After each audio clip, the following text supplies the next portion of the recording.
चलिए अब बच्चों बड़े ध्यान से सुनिएगा, आपका किस तरीके से मैं स्टार्ट करने जा रहा हूं और आपका क्या आगे का टारगेट रहने वाला है, प्लीज ध्यान से सुनिएगा। आज से हम इकोनॉमिक्स का एक टारगेट रखने लगे हैं। इसको बंद कर दीजिए पीछे।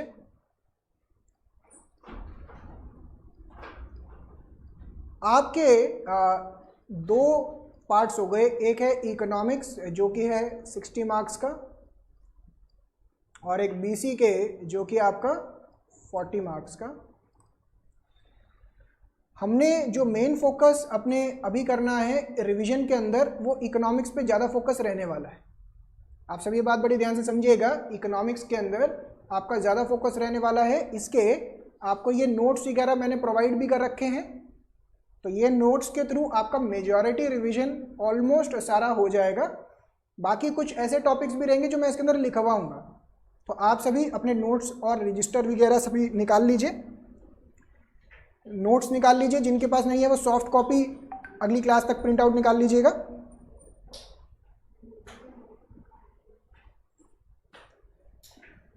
ठीक है ना। इसके साथ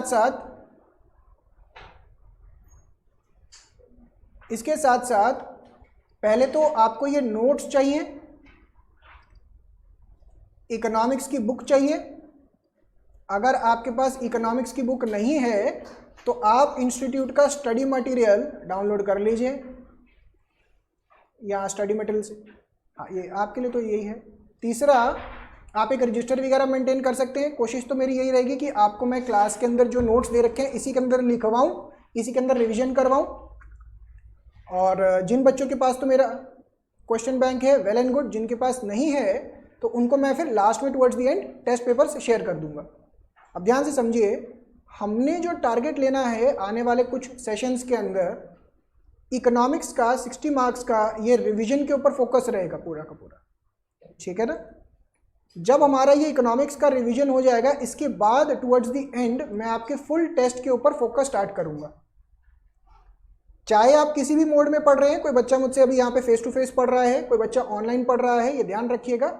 आने वाला मैंने प्लानिंग इस तरीके से कर रखा है कि अब 60 मार्क्स का आपका इकोनॉमिक्स का पूरा रिवीजन होगा।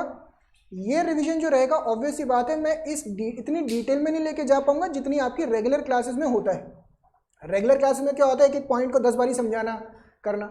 ये आपकी जो क्लासेस होने वाली हैं ये रिवीजन के पॉइंट ऑफ व्यू से रहेंगी। मैं कोशिश ये रहेगी कि पूरा इसको 100% कवरेज करें, बट ध्यान रखिएगा रिवीजन के अंदर एक आधा टॉपिक इधर उधर हो सकता है, तो आप उस पॉइंट ऑफ व्यू से रहिएगा। लास्ट में 100 मार्क्स के या फिर 60 मार्कर्स या सिर्फ बीसी के टेस्ट वगैरह जो करने होंगे वो टुवर्ड्स दी एंड 1-2 लेक्चर रखूंगा मैं उसके। तो क्या ये पूरा फॉर्मेट आपको क्लियर हो पा रहा है? किसी को कोई डाउट्स? चलो तो आइए इकोनॉमिक्स से शुरुआत करते हैं बच्चों। इकोनॉमिक्स से शुरुआत करते हैं। ये तो इंट्रोडक्शन ऑफ इकोनॉमिक्स है, इसको रुक जाइए। चलो इसी से शुरुआत कर लेते हैं। ऐसा करते हैं, इकोनॉमिक्स से शुरुआत कर लेते हैं। अपने सामने नोट्स वगैरह ओपन रखिएगा ताकि आपको इजी रहे रिवीजन करने में। आपके पास भी है ना ये वाली, तो है ना, ओपन कर लीजिएगा। फर्स्ट ऑफ ऑल तो बच्चों, आप सभी बच्चे इकोनॉमिक्स पढ़ते क्यों हैं? इकोनॉमिक्स पढ़ने का मेन रीजन क्या रहता है? बता दो। इकोनॉमिक्स पढ़ने का मेन रीजन रहता है हमारा दो। पहला, human wants are unlimited and resources are scarce. आप किसी भी लेवल पे इकोनॉमिक्स पढ़ेंगे, इकोनॉमिक्स चाहे आप माइक्रो लेवल पे पढ़ रहे हो, चाहे मैक्रो लेवल पे पढ़ रहे हो, चाहे इंटरनेशनल इकोनॉमिक्स पढ़ रहे हो। आपको पता होगा कि इंटरनेशनल इकोनॉमिक्स नाम की भी एक चीज़ होती है। अगर वो भी पढ़ रहे हैं तो किसी भी लेवल पे आप इकोनॉमिक्स पढ़ रहे हैं, उसका मेन कारण दो होते हैं कि चाहते जो हैं अनलिमिटेड है, और रिसोर्सेज मतलब नेचुरल रिसोर्सेज कह लीजिए, कोई फाइनेंशियल रिसोर्सेज कह लीजिए, ये सारे के सारे रिसोर्सेज एक लिमिटेड होते हैं हमारे पास। और इन रिसोर्सेज के ऑल्टरनेटिव यूजेस बहुत होते हैं। तो लिख सकते हैं आप साथ साथ में, जो जो आपको लगे ना पॉइंट अपने हिसाब से लिखते जाइएगा। मेरे को बार बार कहने की जरूरत ना पड़े, आपको जो समझ में है लिखना है। मेन टारगेट क्या है? रिवीजन होना चाहिए। जैसे मैंने आपको टुवर्ड्स दी स्टार्टिंग में बोला था रिविजन्स, अब ये रिवीजन स्टार्ट हो रहा है आपका, ठीक है ना। तो रिवीजन करने के हिसाब से भाई रिसोर्सेज के ऑल्टरनेटिव यूज होते हैं।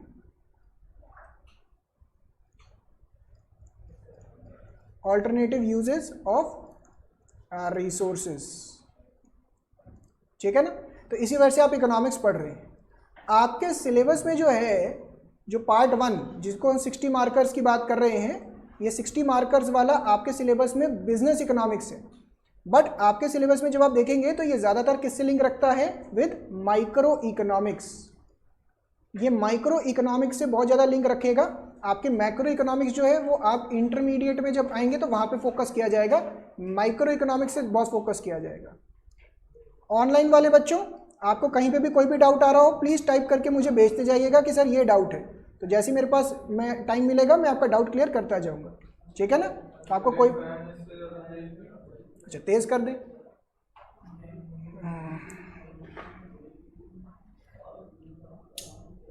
बंद हो गया, नहीं लग नहीं रहा मुझे, यही है इसका जो है। चलिए चलो नेक्स्ट। अब यहाँ पे देखिए,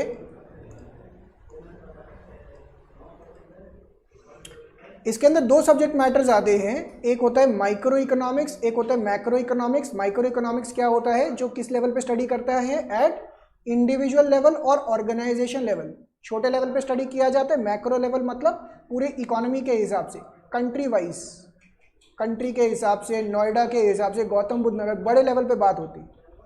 माइक्रो इकोनॉमिक्स के अंदर आप क्या क्या पढ़ने वाले हैं, ये आपका पूरा का पूरा जो फाउंडेशन का सिलेबस है वो यही है इकोनॉमिक्स का। प्रोडक्ट प्राइसिंग, कि प्रोडक्ट का प्राइस कैसे निकालना, प्राइस डिटर्मिनेशन आ जाएगा इसमें से। कंज्यूमर बिहेवियर, फैक्टर प्राइसिंग, ये वाला आपके सिलेबस में इतना नहीं है। Economic conditions of sections of people, behaviour of firms, location of industry. Macro economics अभी आपके सिलेबस में नहीं है, अभी मतलब फाउंडेशन लेवल पे ये आपके सिलेबस में नहीं है। बट इसके टॉपिक्स क्या क्या आते हैं, national income, general price level, interest, balance of trade, external value of currency, overall level of saving investment, level of employment, ये सारा का सारा 12th इकोनॉमिक्स का बेस आ जाता है। इसके बाद बिजनेस इकोनॉमिक्स किसके साथ डील करेगा, बिजनेस इकोनॉमिक्स डील करेगा use of economic analysis to make business decisions involving the best use of an organization scarce resources. कि आपके पास जो रिसोर्सेज हैं, जब भी हम रिसोर्स की बात करते हैं हमारे दिमाग में क्या बात आती है, पैसा। जरूरी नहीं है कि पैसा ही एक रिसोर्स है, बहुत सारे रिसोर्स, जैसे ह्यूमन रिसोर्स। आप ये बात बताइए ना, एक कंपनी के अंदर जो लोग काम कर रहे हैं ये भी तो लिमिटेड ही होते हैं। मान लीजिए कंपनी ने कितने लोग एम्प्लॉय कर रखे हैं, 100 लोग एम्प्लॉय कर रखे हैं, तो उनसे बेस्ट आउटपुट कैसे जनरेट करवाना है, ठीक है ना। यहाँ पे आप कई सारे मैनेजमेंट प्रिंसिपल्स भी पढ़ते हैं, तो उन चीज़ों की बात होती है, बट वो आपके सिलेबस में नहीं।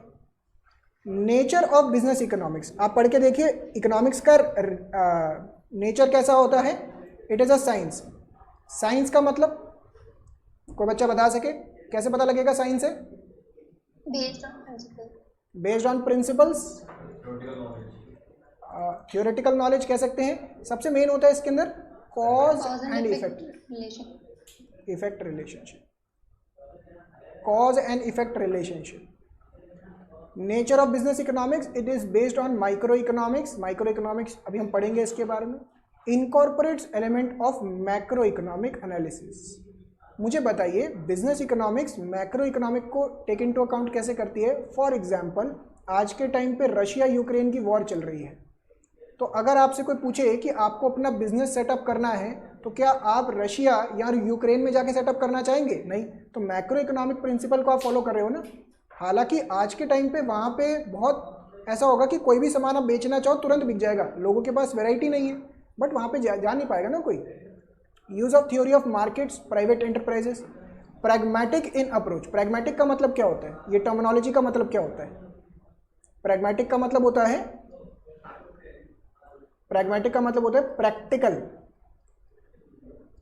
In approach, practical in approach. जैसे आपने ये पढ़ा होगा कि अगर प्राइस बढ़ता है तो सप्लाई भी बढ़ जाता है, ऐसा कुछ पढ़ा होगा। जब आप प्राइस बढ़ाएंगे तो ज़्यादा लोग खरीदने के लिए आएंगे, बट प्रैक्टिकली क्या होता है, जब आप प्राइस बढ़ाएंगे तो आप ज़्यादा बेच नहीं पाएंगे। बेचने के लिए तो रेडी हैं बट लोग खरीदेंगे नहीं, महंगाई बहुत बढ़ जाएगी, इन्फ्लेशन। इंटरडिसिप्लिनरी, इंटरडिसिप्लिनरी का मतलब क्या होता है बच्चों, बिजनेस के चलाने के लिए आपको ऐसा नहीं है कि सिर्फ अकाउंट्स का या सिर्फ फाइनेंस का नॉलेज होना चाहिए। इसके अंदर बहुत सारी चीज़ों का नॉलेज होना चाहिए, मार्केटिंग का नॉलेज होना चाहिए, और किसका नॉलेज होना चाहिए, आपको टैक्स का नॉलेज होना चाहिए, और किसका, आईटी का नॉलेज होना चाहिए, आपके लेटेस्ट डेवलपमेंट मैक्रो सिनेरियो कैसे चल रहा है इसका इन्वेस्टमेंट करना आना चाहिए। इंटरडिसिप्लिनरी का मतलब ये एक चीज़ को नहीं फोकस करता, ये सारी चीज़ों को फोकस करके फिर काम करता है। नॉर्मेटिव, कोई बच्चा बता सकते हैं what is meaning of normative? चाहिए या क्या है?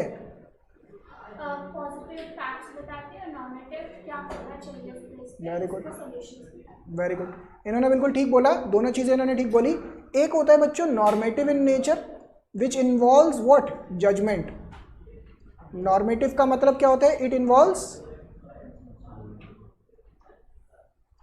जजमेंट। आप इसके वर्डिंग्स देखेंगे, व्हाट ought to be, मतलब क्या होना चाहिए है। और अगर यही प्योर साइंस की बात कर रहे हैं, प्योर साइंस, तो प्योर साइंस का मतलब क्या होता है, व्हाट इज। क्या समझ में आ पा रही है बात, क्लियर हो पा रही है बात? ठीक है। इसके अलावा इंट्रोडक्शन में और क्या क्या हमारे छोटे छोटे टॉपिक्स आते हैं। स्कोप ऑफ बिजनेस इकोनॉमिक्स, देखिए अगेन बिजनेस इकोनॉमिक्स का स्कोप क्या है भाई, ये सबसे वाइडेस्ट स्कोप होता है बिजनेस को चलाने का। आज के टाइम पे आपको पता भी होगा कि बिजनेस चलाना कोई आसान बात नहीं है, तो इसके अंदर प्रैक्टिकल प्रॉब्लम्स को सॉल्व करें। एग्जाम्पल के तौर पे जैसे ऑनलाइन पेमेंट्स,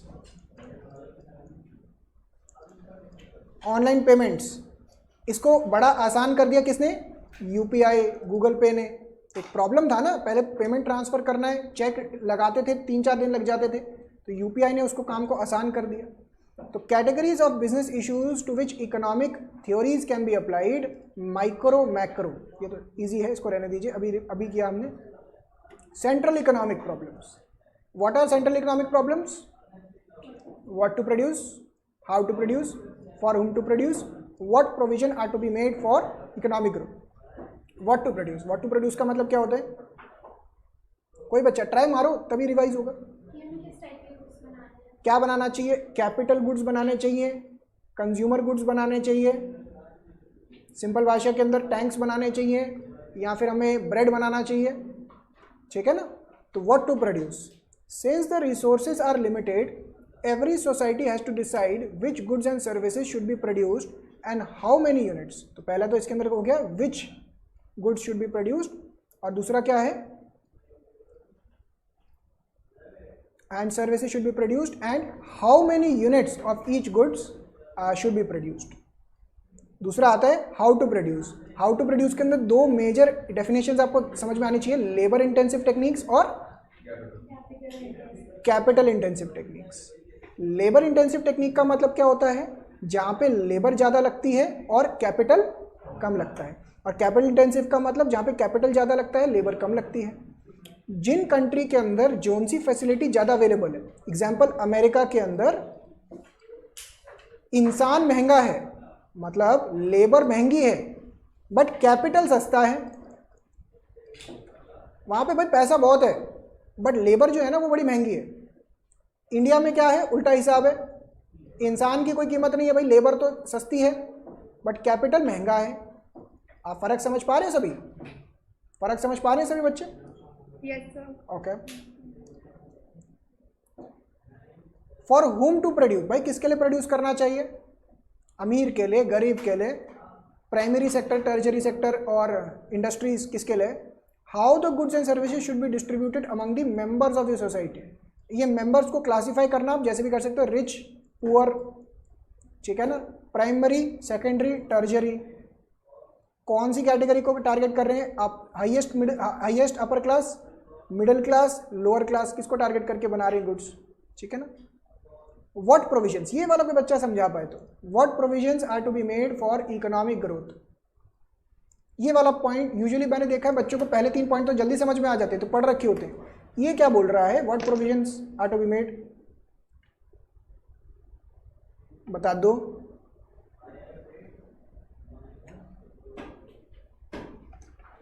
चलो देखिए, एक इकोनॉमी में बड़ी सिंपल सी बात है, अगर सेविंग्स होंगी उसी से इन्वेस्टमेंट होगी, अगर इन्वेस्टमेंट होगी तो ग्रोथ होगा और उससे स्टैंडर्ड ऑफ लिविंग बढ़ेगा। क्या आपको लिंकेज पहले बात तो दिमाग में घुसता है? इसमें कोई डाउट है या इसको इलैबोरेट करके समझाऊं? क्लियर होता है ये पॉइंट? इलैबोरेट कर दें। चलिए देखिए,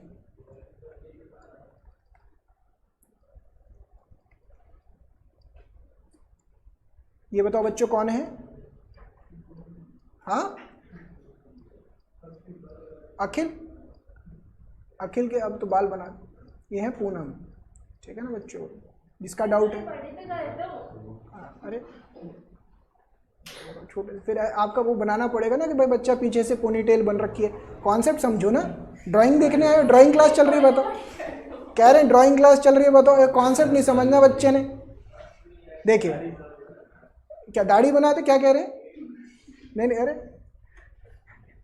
तो इनके पास इन्होंने क्या कर रखा है, गुल्लक लगा रखी है, जिसे हम पिगी बैंक बोलते हैं, ठीक है ना। इसके अंदर ये पैसे डालते जाते हैं, तो इसे ही सेविंग्स बोलते हैं, बहुत सिंपल भाषा के अंदर सेविंग्स बोलते हैं। अब होता क्या है, ये अगर ये सेविंग्स गुल्लक में रखेंगे, क्या इसका कुछ होने वाला है? नहीं, ना इससे कुछ पैसा जनरेट होने वाला है, ना कुछ होने वाला है। इस बात से तो सभी एग्री करते हैं, जितने पैसे इसके अंदर डाल रखे हैं उतने ही रहने वाले। होता क्या है, बचपन में आपको ये आदत अगर डाली गई होगी तो इससे क्या होता है कि आपको पैसा बचाने की आदत डलती है। पैसा बचाना और इन्वेस्टमेंट करना दो अलग अलग चीज़ें होती हैं। एक तरीका क्या होता है, ये गुल्लक लेकर गई, बच्चा जब छोटा होता है तो उसको कुछ पता तो होता नहीं, वो बैंक के पास जाके कहता है कि ये देखो ये पैसे हैं, मेरे अकाउंट में डिपॉजिट कर दो, क्योंकि बैंक वाले उनको कुछ ना कुछ छोटा मोटा इंटरेस्ट देते हैं। बचपन में तो इतनी पता नहीं होता ना कि ये तो भाई 2.5-3%, 4% दे रहे हैं तो कुछ नहीं है। हाँ बोलो, बता दो, मुझे भी बता दो। हाँ ठीक है ना। हाँ, तो यहाँ पे ये इंटरेस्ट मिलता है इनको, फिर ये आगे क्या करते हैं, इस पैसे को बैंक क्या करता है, इन्वेस्ट करता है। अब बैंक इन्वेस्ट करने के लिए क्या करता है, ये लोन देता है किसको, फर्म्स को लोन देगा ना। अब जब कंपनीज जो हैं, फर्म्स जो हैं, बिजनेस जो हैं, वो इस पैसे से लेके काम करेंगे तो ऑटोमेटिकली इकोनॉमी में ग्रोथ होगी। ग्रोथ होने के साथ साथ क्या होगा, स्टैंडर्ड ऑफ लिविंग बढ़ेगा लोगों का, नए से नए काम कर पाएंगे। तो अब यहाँ पे चौथा पार्ट क्या बोलता है, what is the fourth economic problem. चौथा इकोनॉमिक प्रॉब्लम क्या बोलता है, व्हाट प्रोविजन। प्रोविजन का मतलब आप अकाउंट्स में क्या पढ़ते हैं, क्या मतलब होता है? एग्जाम्पल तो सबको पता होगा, प्रोविजन फॉर डाउटफुल डेट। एक मिनट, फंड का, वेरी गुड, हाँ वेरी गुड, कि फंड इकट्ठा करके रखा हुआ है जो फ्यूचर में आपको हेल्प करेगा, यही बात कर रहे हैं, ठीक है ना। तो are to be made, what funds for future are to be made for economic growth. अब मुझे बताओ, इकोनॉमी के अंदर जैसे मान लीजिए, अब मैंने इनका एग्जांपल लिया पूनम का, पूनम को 10,000 रुपये पॉकेट मनी मिलती है, ये कुछ पैसा बचाते नहीं है, सारा का सारा ऐश और आराम में उड़ा देते हैं, कंज्यूम कर लेते हैं। इतने नहीं, चलो कम कर देते हैं, कितना, इसको 5 कितना कर दें आप बताओ, एक बढ़ा देते हैं ना भाई, एग्जाम्पल लाख रुपए मिलता है इनको, क्या दिक्कत है। तो ये सारा का सारा पैसा कंजम्पशन में उड़ा देते हैं। अब मुझे ये बात बताओ, अगर एक इकोनॉमी के अंदर सारा पैसा कंज्यूम कर लेंगे, कुछ भी ये पैसा सेव करके फ्यूचर के लिए इन्वेस्ट नहीं करेंगे, तो होगा क्या, इकोनॉमी का कभी भी स्टैंडर्ड ऑफ लिविंग बढ़ेगा ही नहीं। इसके अंदर मैं बहुत प्रैक्टिकल जा सकता हूं, बट अभी के लिए इतना काफ़ी है। तो what provision, a society has to decide how much savings and investment, how much to sacrifice current consumption. अब बच्चा जो है अगर अपना करंट कंजम्पशन को सैक्रिफाइस कर रहा है तभी तो बचाएगा ना, तभी तो इन्वेस्ट करेगा। Should be made for future progress. Clear हो पा रही है बात? सौम्या, आप ऐसा करो, मोबाइल बंद कर दीजिए और इनके साथ, प्रभात के साथ शेयर कर लीजिए। देखिए मतलब कितने चालू हैं, जैसे मैंने बोला ना, इन्होंने नोट्स खोल लिए दूसरे उंगली से। इधर देखिए, रिवाइज कर लीजिए भाई, लास्ट का रिवीजन चल रहा है, फिर बाद में दिक्कत आएगी। बच्चों कितने तरीके की इकोनॉमीज होती हैं? तीन तरीके की इकोनॉमीज होती हैं। कैपिटलिस्ट, ये बच्चा बड़े सही आंसर दे रहा है, कौन है बच्चा, कौन आंसर दे रहा है ये बता दो। अच्छा यहाँ से नहीं है, ये दूसरा यहाँ का है क्या? एक बच्चा सही आंसर दे रहा है, पता नहीं नाम नहीं पता। चलो, तीन तरीके की इकोनॉमी होती है, सोशलिस्ट, कैपिटलिस्ट एंड मिक्स्ड। फटाफट से बताओ इंडिया कहाँ फॉल करता है? मिक्स्ड के अंदर। म्यूट कर दूं सबको, म्यूट। सोशलिस्ट का एग्जांपल यूएसएसआर। यूएसए किसने बोला नालायको? हाँ क्या है देखिए भाई, यहाँ का यूएसए। आज के टाइम पे आप सोशलिस्ट का example, correct example north Korea बोल सकते हो, नॉर्थ कोरिया बोल सकते हैं, बट परफेक्ट एग्जांपल नहीं है। आइए इसको थोड़ा सा समझ लेते हैं कि होता क्या है ये। कैपिटलिस्ट इकोनॉमी के अंदर क्या होता है कि बहुत ज़्यादा फ्रीडम होती है, इसके ना कई सारे कैरेक्टरिस्टिक्स होते हैं। यहाँ पे बहुत ज़्यादा फ्रीडम होती है आपके पास, जो काम करना है फ्रीली कर सकते हैं आप, ठीक है। यहाँ पे सबसे मेजर एस्पेक्ट क्या रहता है? Use of tool of price mechanism, मतलब यहाँ पे डिमांड और सप्लाई डिटरमाइन करता है क्या प्राइस होगा। ये देखिए, ये रहा डिमांड और ये रहा सप्लाई। तो कैपिटलिस्ट इकोनॉमी के अंदर डिमांड सप्लाई डिटरमाइन करता है कि आपकी किसी भी चीज़ का प्राइस क्या होगा, क्योंकि अगर किसी चीज़ का डिमांड बढ़ेगा तो ऑटोमेटिकली महंगा हो जाएगा, और अगर किसी का डिमांड गिरेगा तो वो गिर जाएगा। तो डिमांड पे डिपेंड करता है। जबकि सोशलिस्ट इकोनॉमी के अंदर सेंट्रल प्लानिंग चलती है, जैसे यूएसएसआर, सोवियत यूनियन जिसे बोलते हैं पहले, ये इसका बड़ा परफेक्ट एग्जाम्पल था। सेंट्रल प्लानिंग मतलब ये इनका क्या थॉट प्रोसेस है, यहाँ पे फ्रीडम मत दो, यहाँ पे गवर्नमेंट काम करेगी सबके लिए। कौन काम करेगी? गवर्नमेंट काम करेगी सबके लिए। तो प्लानिंग करके चलते, जैसे इंडिया के अंदर भी प्लानिंग कमीशन कौन सी है, क्या नाम है उसके टाइम आज के? नीति आयोग। तो नीति आयोग क्या करती है? 5 ईयर प्लान्स बनाती है। इंडिया के अंदर प्लानिंग कमीशन बना रखा है। मिक्स्ड इकोनॉमी के अंदर दोनों चीज़ें फॉलो होती है। इंडिया एग्जाम्पल है इसका, ये भी आता है और ये भी आता है। क्लियर? चलो, तो ये तो छोटा सा इंट्रोडक्शन का चैप्टर था। अब हम अपना मेन चैप्टर से शुरुआत करने जा रहे हैं। सबसे पहला चैप्टर है डिमांड का, तो डिमांड के चैप्टर से स्टार्ट करने जा रहे हैं। ऑनलाइन वाले बच्चों फटाफट से कंफर्म करें क्या यहाँ तक क्लियर है हम सब? Yes sir.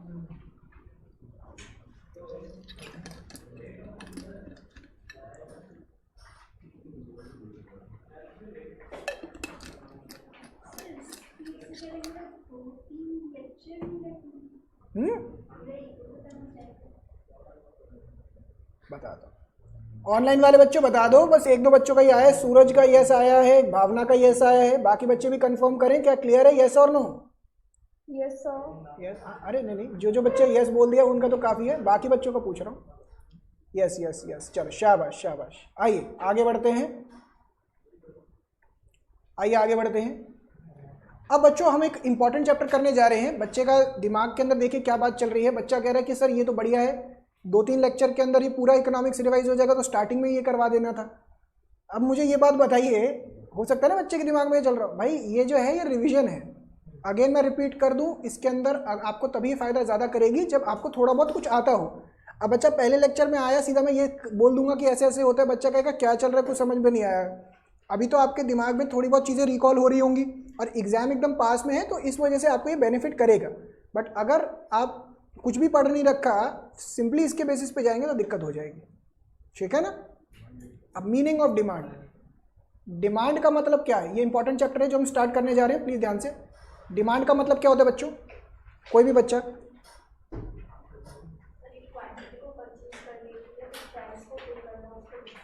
Very good. तो डिमांड के अंदर बच्चों कुछ की पॉइंट्स आते हैं। अब ध्यान रखिएगा, जो मैं कर रहा हूँ यहाँ पे लिख रहा हूँ, आप अपने हिसाब से लिखते जाइएगा ताकि आपको याद रहे। डिमांड का मतलब क्या होता है कि अलग अलग प्राइस के ऊपर, पहली बात तो डिमांड जो होती है कंज्यूमर के पॉइंट ऑफ व्यू से होती है। कंज्यूमर जो है डिफरेंट प्राइसेस के ऊपर अलग अलग क्वांटिटी क्या ready and able to buy, ready and able to buy at different prices during a period of time. इसका मतलब क्या है, एक जो बायर है वो अलग अलग प्राइस पे कितनी क्वांटिटी खरीदने के लिए तैयार है। जैसे फॉर एग्जांपल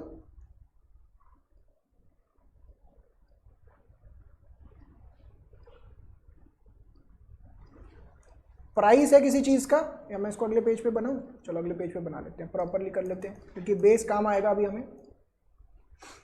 देखिए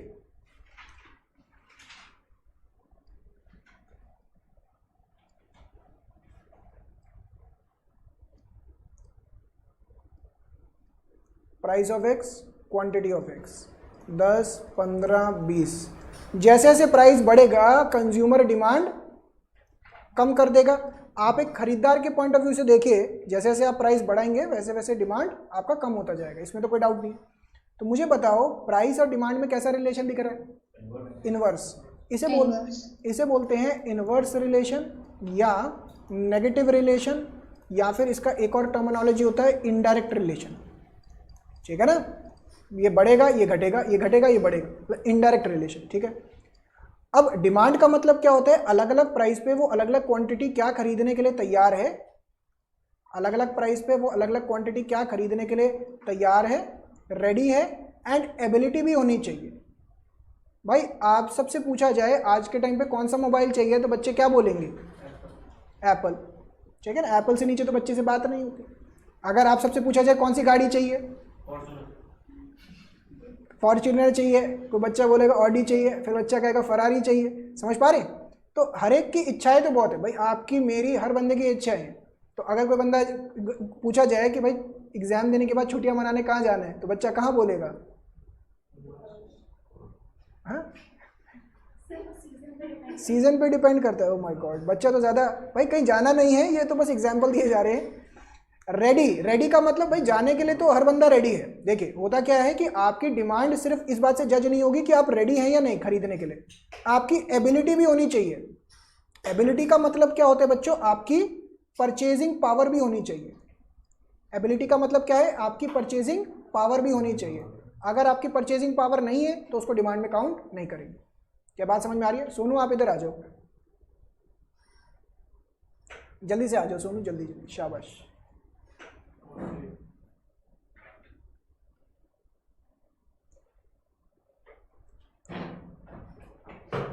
अब दिख रहे हैं प्रॉपरली, ठीक है। During a period of time, बच्चों during a period of time से हमें यह समझ में आना चाहिए कि डिमांड इज अ, लिखिए यहाँ पे साइड पे ना, ऐसा करिए नोट डाल के लिखिए, नोट डिमांड इज अ, लिखिए demand is a flow concept, लिखिए demand is a flow concept, it is measured during a period of time. Online वाले बच्चों जिनके पास ये नोट्स नहीं है, आज तो आप इधर उधर काम चला लो, बट अगली क्लास के अंदर मुझे आप सबसे प्रिंट आउट चाहिए। आप सभी घर पे प्लीज़ प्रिंट आउट निकाल लीजिएगा, मैंने अपने ये नोट्स आपके साथ शेयर कर दिए हैं। ऑनलाइन वाले बच्चों क्या ये क्लियर है आप सबको? Yes sir. ओके, तो नेक्स्ट क्लास के अंदर आप इसका प्रिंट आउट लेकर आइएगा ताकि मैं आपको प्रॉपरली रिवीजन करवा पाऊँ। ये छोटी छोटी चीज़ें अब मैं लिखवाना शुरू करवाऊंगा, ठीक है ना। तो आज तो आप जैसे मर्जी मैनेज कर लीजिए, पर नेक्स्ट क्लास से इस चीज़ का ध्यान रखना। Demand is a flow concept. Flow concept का मतलब क्या होता है, कोई भी चीज़ जो ड्यूरिंग अ पीरियड मेजर हो। एग्जाम्पल के तौर पे देखिए, दो तरीके का कॉन्सेप्ट होता है, एक होता है स्टॉक कॉन्सेप्ट और एक होता है फ्लो कॉन्सेप्ट। कोई बच्चा एक्सप्लेन कर सकता है what is stock and what is flow? Okay,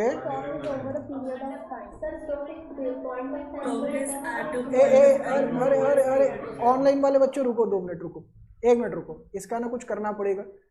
online वाले बच्चे जब बोल रहे हैं तो काफ़ी वो हो रहा है, किसके ना कुछ होता है। 1 मिनट रुके, ऑनलाइन वाले बच्चे रुको, इसके अंदर क्या होगा। ओके,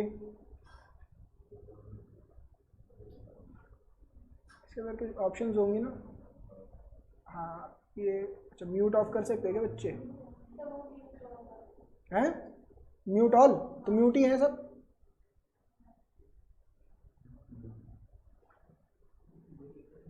चलो, अब ऑनलाइन वाले बच्चे क्या करेंगे, जब सभी बच्चे इकट्ठे बोलते हैं तो बड़ी दिक्कत आ रही है। एक एक करके, ठीक है, यहाँ तो टाइप करके भेजेंगे या एक बच्चा बोलेगा, ठीक है। हाँ, तो स्टॉक कॉन्सेप्ट का मतलब क्या था, जो एट अ पॉइंट मेजर होता है। ठीक है, अब आप सबसे पूछेंगे नहीं, ऐसा करेंगे, मैं ही बोलूँगा। स्टॉक कॉन्सेप्ट का मतलब जो एट अ पॉइंट मेजर होता है, इसका सबसे बढ़िया एग्जाम्पल क्या है? Balance sheet. Balance sheet, very good, सबसे बढ़िया एग्जाम्पल बैलेंस शीट। और फ्लो कॉन्सेप्ट जो ड्यूरिंग अ पीरियड मेजर होता है, इसका एग्जाम्पल सबसे बढ़िया कौन सा है? Profit and loss account.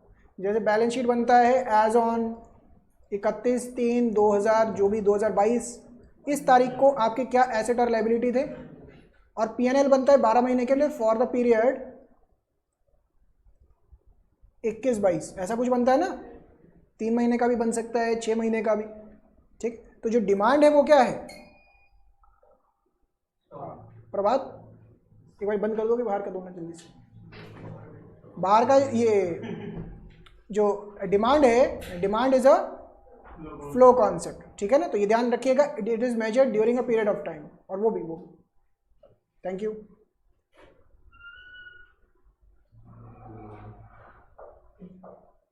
Next, Sanya, Sanya बिल्कुल सही लिखा है, वेरी गुड, तैयारी तो ठीक चल रही है बच्चों की। नेक्स्ट, बस आ जाओ आ जाओ। अच्छा,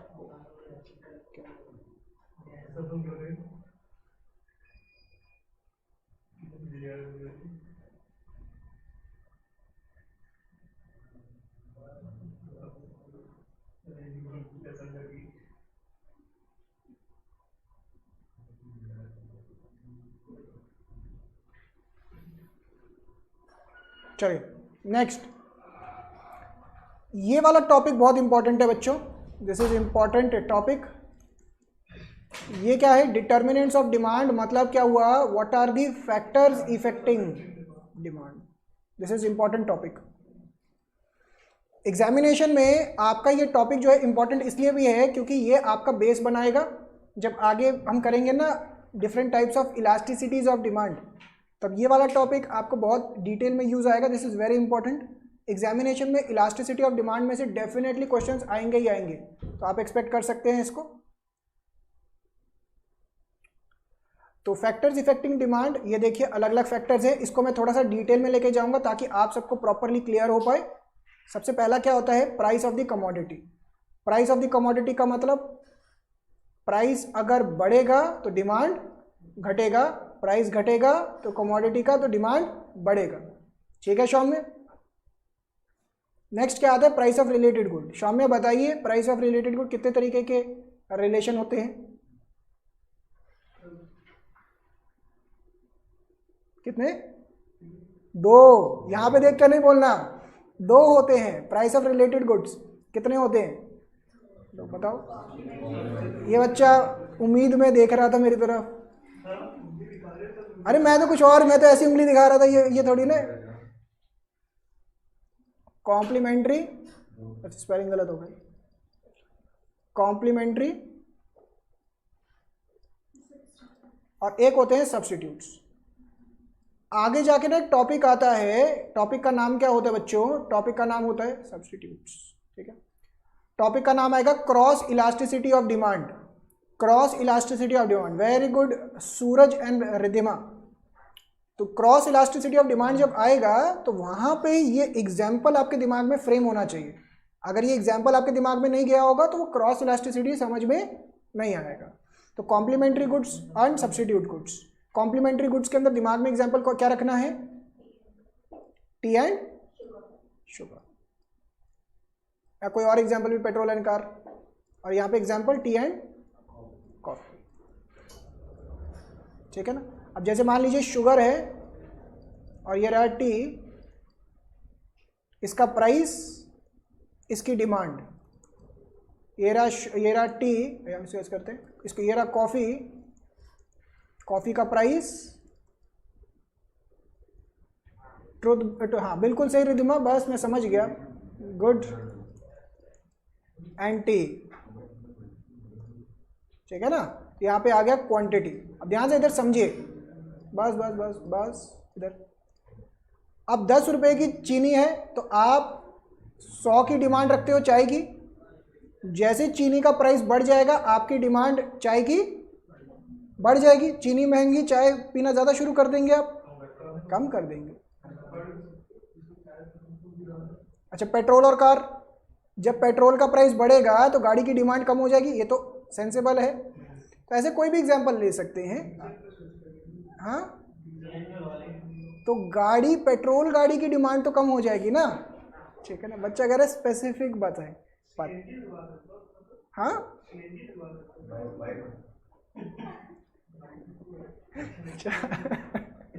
चलो, एनीवेज इधर अब कॉफ़ी और टी की बात कर रहे हैं।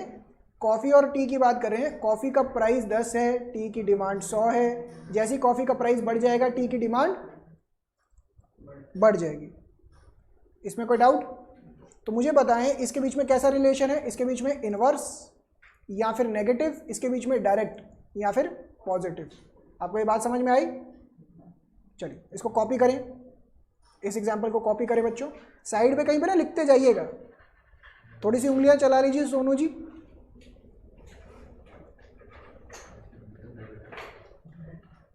लिख लो।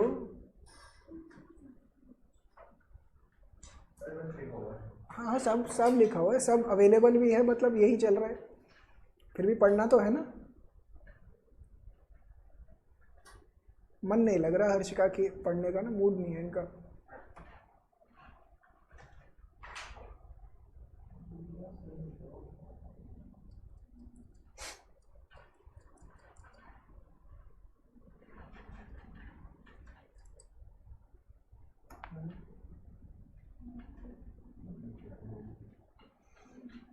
आप तीनों बच्चे ध्यान से थोड़ा, आप तीनों ज़्यादा अच्छे से ध्यान दीजिएगा, ठीक है ना इसके ऊपर। हाँ, आप तीनों, तो आप तीनों का रिवीजन जो है इसके अंदर काफ़ी मेजर चंक कवर हो जाएगा। क्लियर है? ऊपर नीचे जगह ढूंढ के फिट करते जाओ एग्जाम्पल।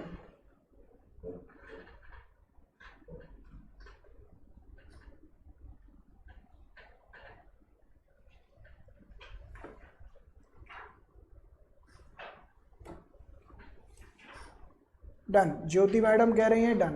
वेरी गुड ज्योति।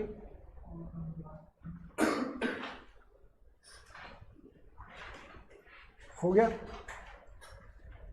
चलिए इनकम की बात करने जा रहे हैं बच्चों। इनकम का एग्जाम्पल यहाँ पे लिखते हैं। इनकम के केस के अंदर मुझे बताएं जल्दी से, कितने तरीके के गुड्स होते हैं शॉप में? कितने तरीके के होते हैं? इनकम ऑफ द कंज्यूमर के केस में कितने तरीके के गुड्स हो जाते हैं?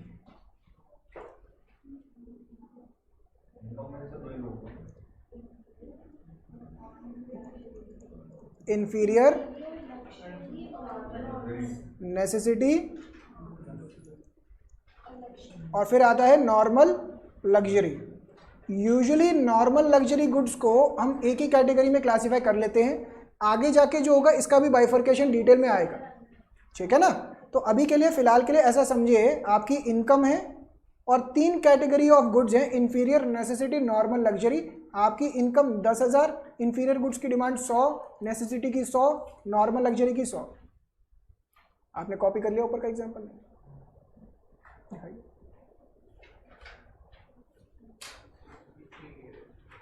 मैं चेक कर लेता हूँ, ठीक है। तो इनकम आपकी 10,000 है।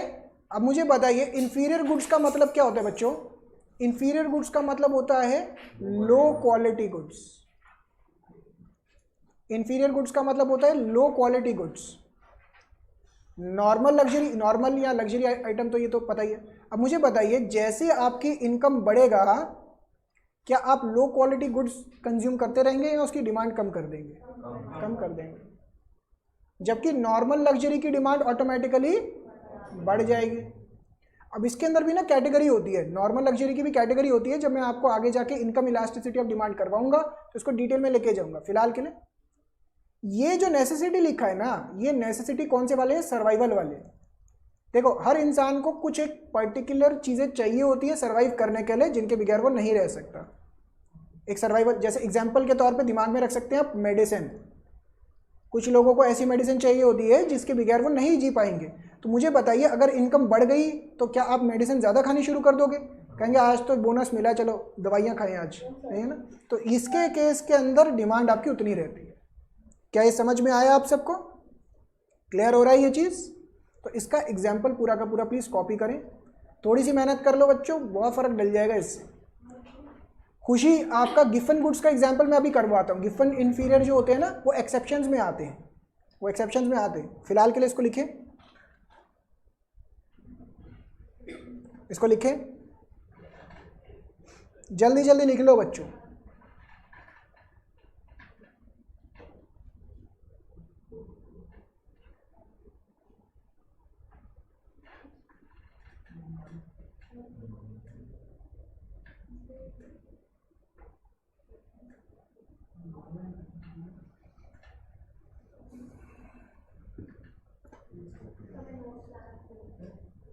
नोट्स को तो क्या करेंगे फिर?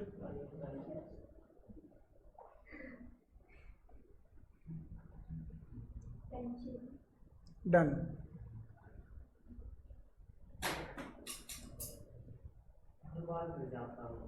उठा लो।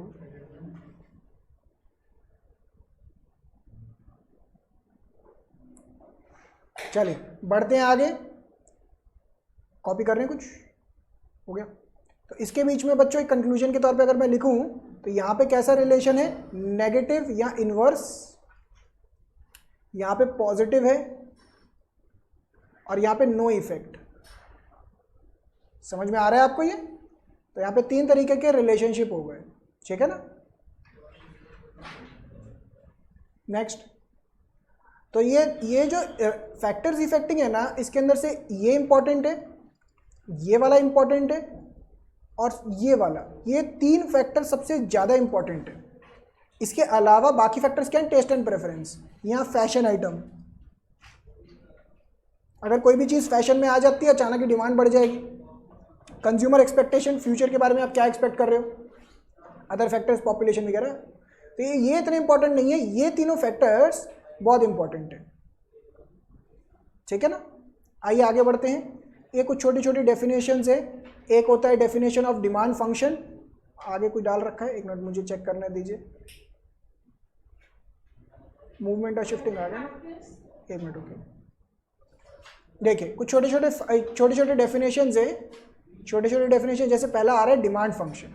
डिमांड फंक्शन का मतलब क्या होता है, it is a functional relationship, it states the relationship between demand of the product and the determinants. Determinants का मतलब फैक्टर्स इफेक्टिंग डिमांड। तो quantity demanded is a function of various factors. कौन कौन से फैक्टर्स हैं, प्राइस, आपका money, income, price of related goods, price of expectation, taste and preference etcetera. तो ये हाँ एडवर्टाइजमेंट। तो ये वाला जो है ये आपका एक फंक्शनल रिलेशनशिप हो गया। फंक्शनल रिलेशनशिप का मतलब क्या होता है, देखिए जैसे आप लिखते हैं ना मैथमेटिक्स में, आपने कभी पढ़ा होगा y is a function of x। जैसे जैसे आप x का वैल्यू चेंज करते जाओगे y का वैल्यू चेंज होता जाएगा। वैसे ही demand is a function of factors, जैसे जैसे आप फैक्टर्स चेंज करते जाओगे डिमांड ऑटोमेटिकली चेंज होता जाएगा। कोई डाउट किसी को यहाँ तक? सौम्या क्या कर रहे हैं, हर्ष नोट्स, हर्ष ईमानदारी से बताते रहिएगा मुझे, ठीक है ना, क्या कर रहे हैं Saumya. According law of demand, law of demand बड़ा ही सिंपल सा स्टेट करता है। क्या स्टेट करता है, other things being keeping other factors. तो पहला पॉइंट, अदर फैक्टर्स को सेम रखना है। तो प्राइस और क्वांटिटी के बीच में कैसा रिलेशन होगा, inverse. There is an inverse relation between price and quantity demanded ceteris paribus. Ceteris paribus का मतलब कीपिंग अदर फैक्टर्स सेम। तो 2 चीजें बोलता है बस। इसे बोलते हैं बच्चों, इसे कहते हैं, क्या कहते हैं इसे, डिमांड कर्व। इसे कहते हैं डिमांड कर्व। मुझे बताइए डिमांड कर्व नीचे की तरफ जा रहा है ऊपर की तरफ, नीचे की तरफ। यानी कि आप इसके बारे में लिख सकते हैं, यहाँ पे साइड पे लिख लीजिए, नोट डाल के लिखे, नोट, नोट लिखो, लिखो बच्चों लिखो, demand curve is downward sloping. Downward sloping का मतलब क्या हुआ, ब्रैकेट के अंदर negatively sloped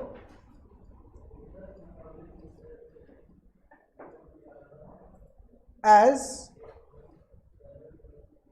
there is N inverse relationship.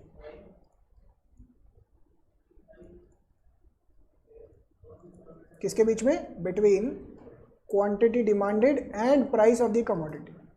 तो आप ये देखिए ना, वर्डिंग्स देखिए, कैच करिए। डिमांड इज डाउनवर्ड स्लोपिंग, इसको नेगेटिवली स्लोप भी बोलते हैं। देखो ना, नीचे की तरफ जा रहा है। ये कब होता है? जब एक्स एक्सिस और वाई एक्सिस के बीच में एक इनवर्स रिलेशनशिप हो। तो अभी तो ये एस्टेब्लिश कर ही चुके कि इनवर्स रिलेशन होता है।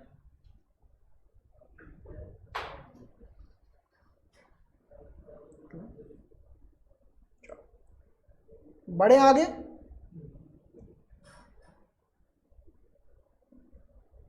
आइए आगे बढ़ते हैं। स्टॉक एंड फ्लो आ गया ये। अब इसके बाद ना, अगर आप अपना स्टडी मटेरियल चेक करेंगे ना बच्चों, वहाँ पे बहुत सारे कॉन्सेप्ट्स और भी हैं। देखिए, मैं मना नहीं कर रहा हूँ, वहाँ पे आप पढ़ेंगे reasons for law of demand, exceptions होती हैं, और भी छोटे छोटे टॉपिक्स आते हैं, आप उनको वहाँ से पढ़ सकते हैं। ये वाले नोट्स के अंदर मैंने मेजर कॉन्सेप्ट सारे डाल रखे हैं। तो ये करने के बाद आपको मेजॉरिटी, मतलब ऑब्वियस ही बात है, रिवीजन के अंदर ये तो पॉसिबल नहीं है ना हर कॉन्सेप्ट को मैं डिटेल में लेके जाऊँ, बट मेजॉरिटी कॉन्सेप्ट्स को रिवाइज करना, ये इन नोट्स के थ्रू आपका अचीव हो जाएगा टारगेट। जो टॉपिक मुझे लगेगा ज़्यादा इलैबोरेट करना है, जैसे मूवमेंट और शिफ्टिंग, ये भी एक इंपॉर्टेंट टॉपिक है, इंपॉर्टेंट है ये दोनों, ठीक है ना। आगे जाके इसका इफेक्ट भी आएगा, तो इसको मैं थोड़ा डिटेल में लेके जाने लगा। क्या ये बात क्लियर हो पा रही है? आइए मेरे साथ साथ चले। अभी आपने लिखना नहीं है, पहले सुनने पे ध्यान दीजिएगा, फिर मैं लिखने का पूरा टाइम आप सबको दूंगा। इधर सुनिए।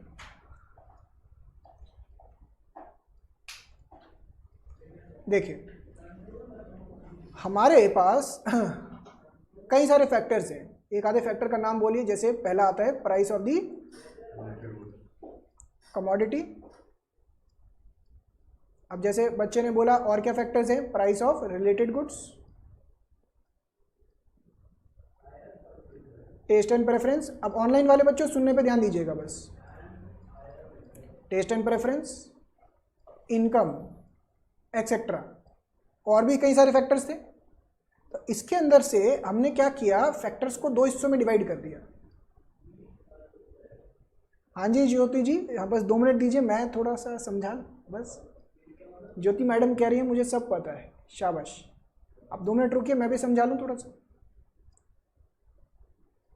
तो हमने क्या किया बच्चों, ये सारे फैक्टर्स को 2 हिस्सों में डिवाइड कर दिया। एक हो गए, एक डब्बे का नाम मैंने दिया price of the commodity factor, और एक फैक्टर क्या हो गए, अदर फैक्टर्स, जिसको हम एक और नाम से भी बुला सकते हैं, नॉन प्राइस फैक्टर्स। पहले यहां तक समझ में आ रहा है? नॉन प्राइस फैक्टर्स, ठीक है ना। अगर रूल है, गोल्डन रूल, जो मैं क्लास में भी करवाता हूं, एक टाइम पे एक ही डब्बा चेंज होगा, या तो प्राइस चेंज होगा या फिर अदर फैक्टर चेंज होगा। दोनों चीजें इकट्ठे चेंज नहीं होंगी। मतलब अगर प्राइस में चेंज आ रहा है तो इसमें चेंज नहीं आएगा, अगर इसमें चेंज आ रहा है तो इसमें चेंज नहीं आएगा। एक टाइम पे एक ही चीज चेंज होगी, एक ही डब्बा चेंज होगा। क्या क्लियर हो पा रही है बात?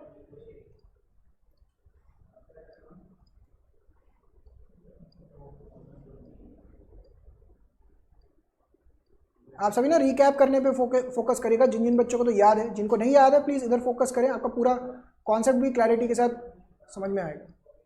इसे कहते हैं, इसे क्या कहते हैं बच्चों, क्या कहते हैं इसे? Demand curve. ये अपवर्ड स्लोपिंग है, बोलो हाँ। सौम्य नो, अच्छा ये डाउनवर्ड स्लोपिंग होता है ड्यू टू इनवर्स रिलेशन। अब अगले सोनू को पकड़ते हैं, वो तो होश में आ गए हैं। अब सोनू आपकी बारी, ठीक है, ध्यान रखिएगा, अगला क्वेश्चन आपसे आएगा।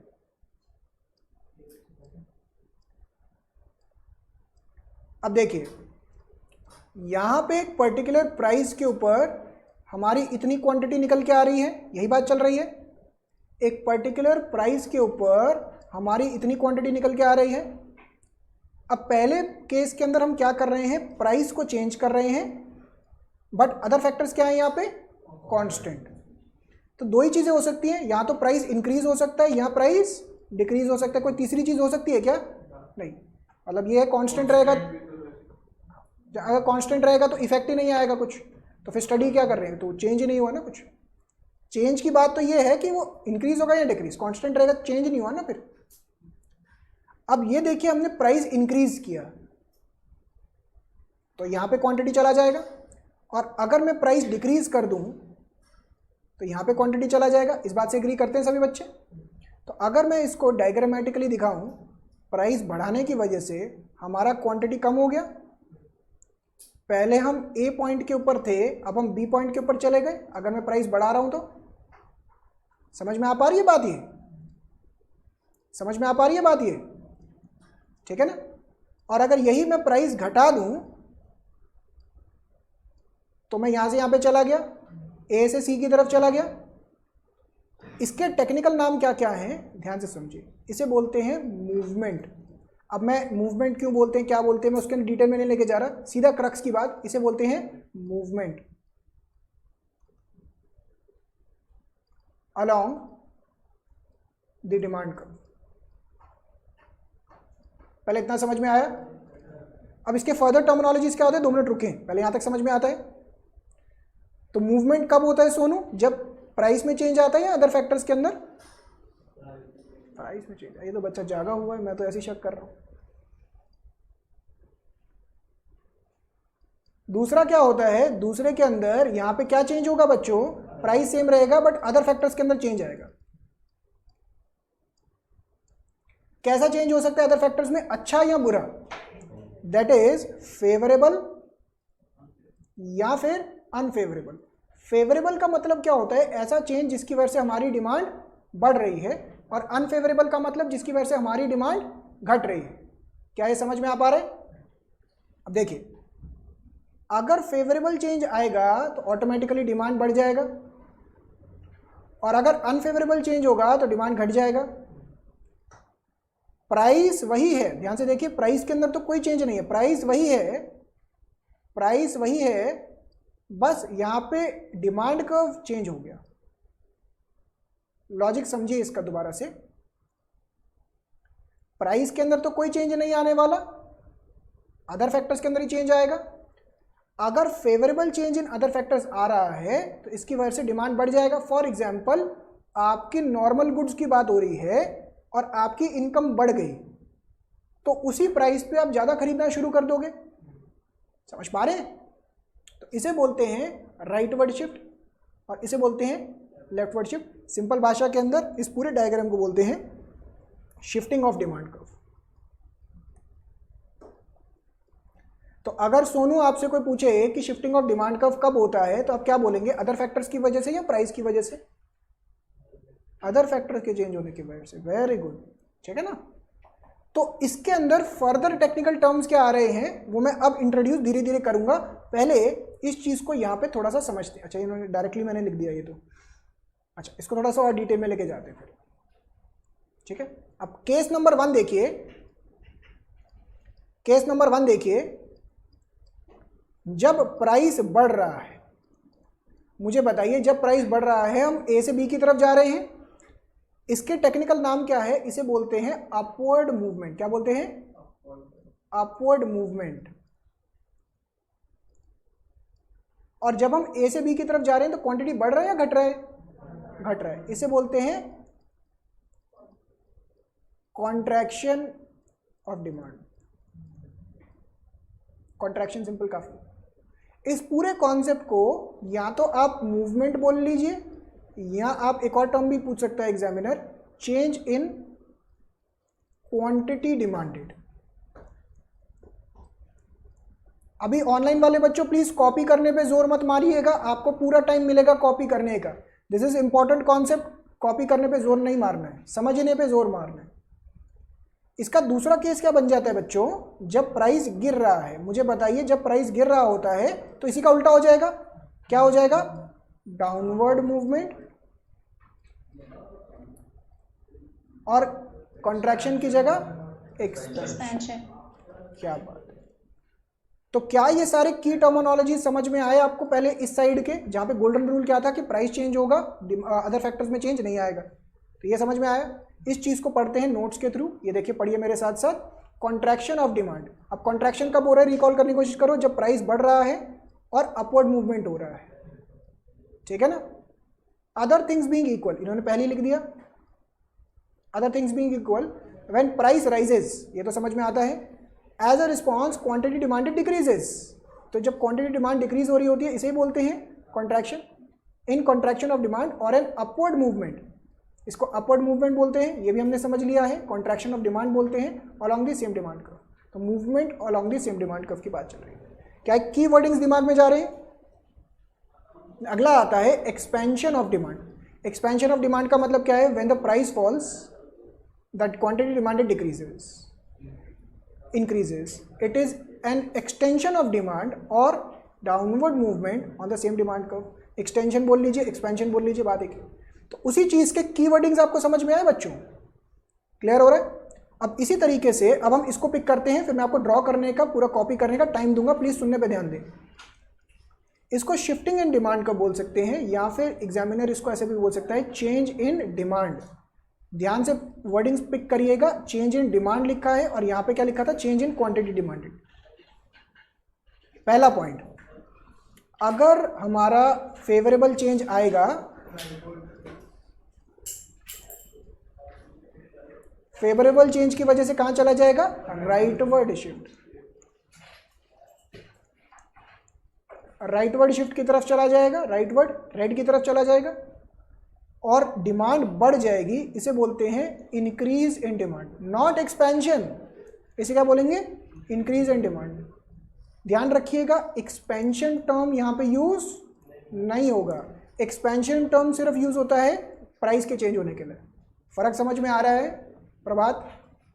अब प्रभात से पूछेंगे, प्रभात मुझे बताओ, फेवरेबल चेंज हो गया, दूसरा केस क्या बन गया? Unfavourable change. अनफेवरेबल चेंज के वजह से क्या होगा? अरे रुक जाओ सब बच्चे, तो प्रभात की बारी है तो सब बताओ। Leftward shift. अब बताइए यहां पे इंक्रीज इन डिमांड होगा, डिक्रीज इन डिमांड होगा क्योंकि डिमांड कम हो गई।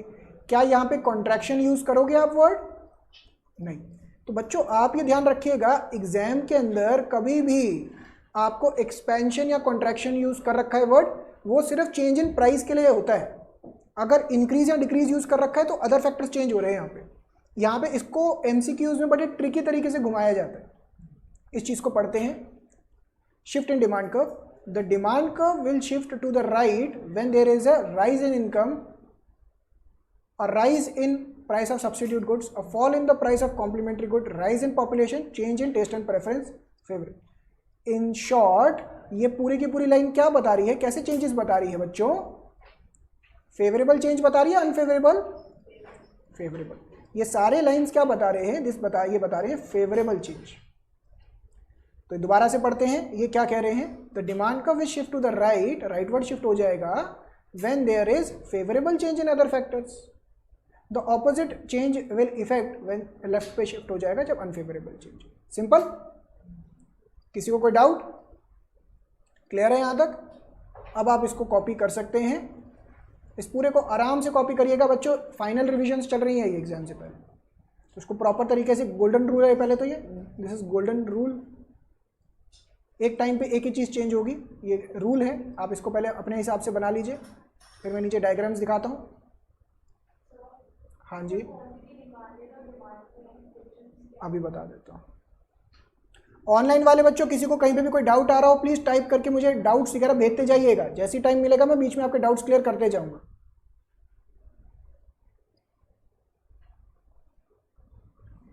किसी का कोई भी डाउट आ रहा हो प्लीज़ पूछते जाएं। टारगेट हमारा यही है कि बेस्ट से बेस्ट आउटपुट निकले।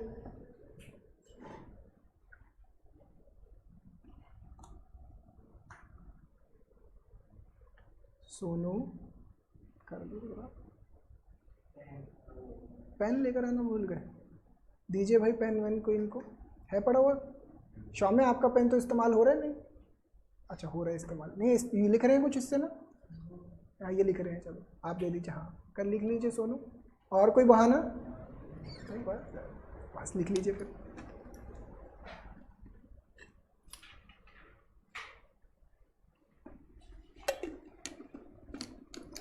यश बाबू आप भी नहीं लेकर आए नोट्स आज?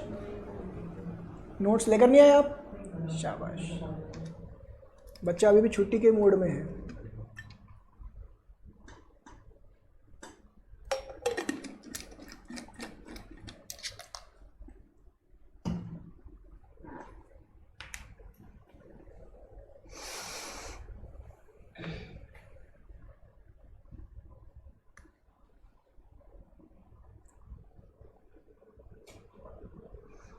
हो गया?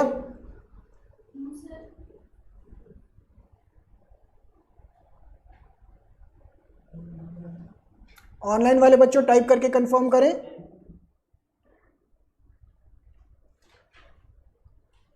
यस यस यस, चलो शाबाश।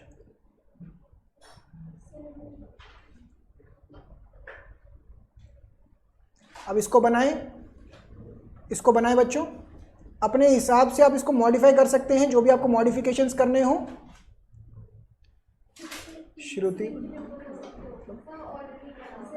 नहीं, ऑलरेडी मैं तो भाई कैसी कैसी बात है।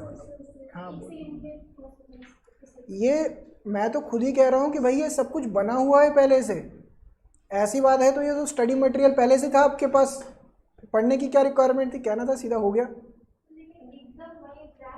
वही चीज़ नोट्स नहीं लेकर है ना, ये समरी नोट्स इसलिए बनवा रहा हूँ मैं, आपको पर्पस बता देता हूँ।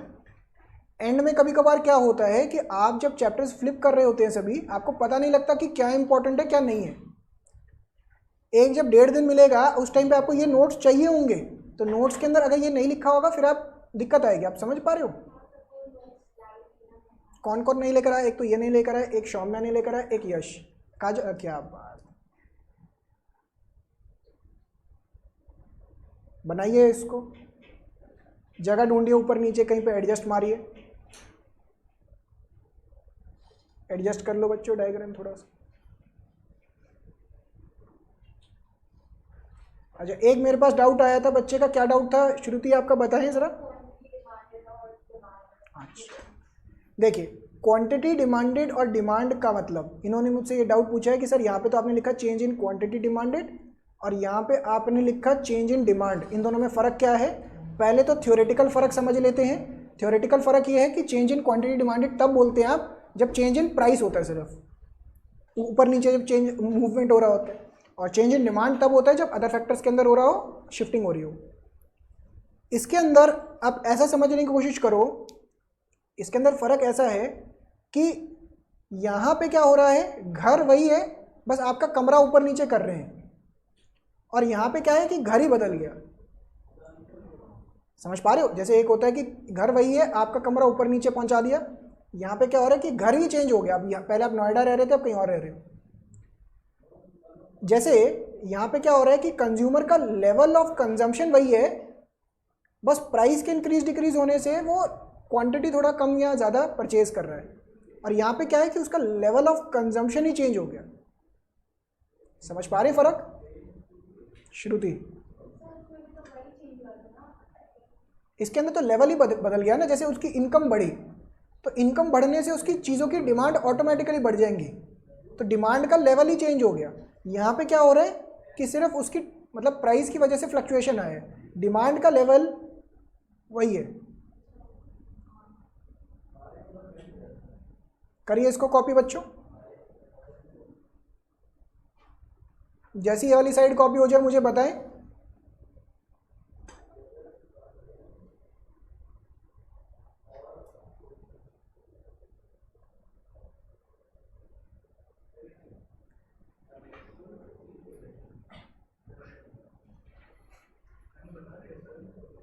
मैसेजेस कर रहे हैं।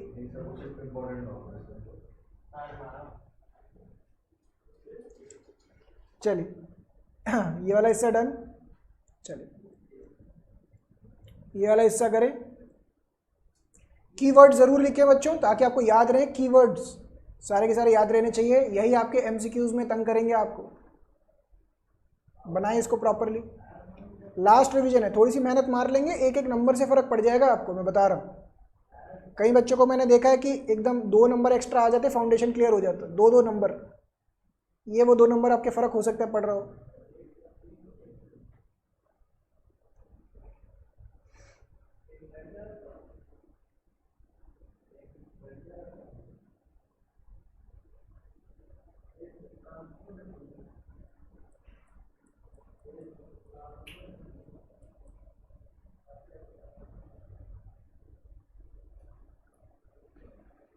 चलिए ऑनलाइन वाले बच्चों डन, ये भी हो गया कॉपी।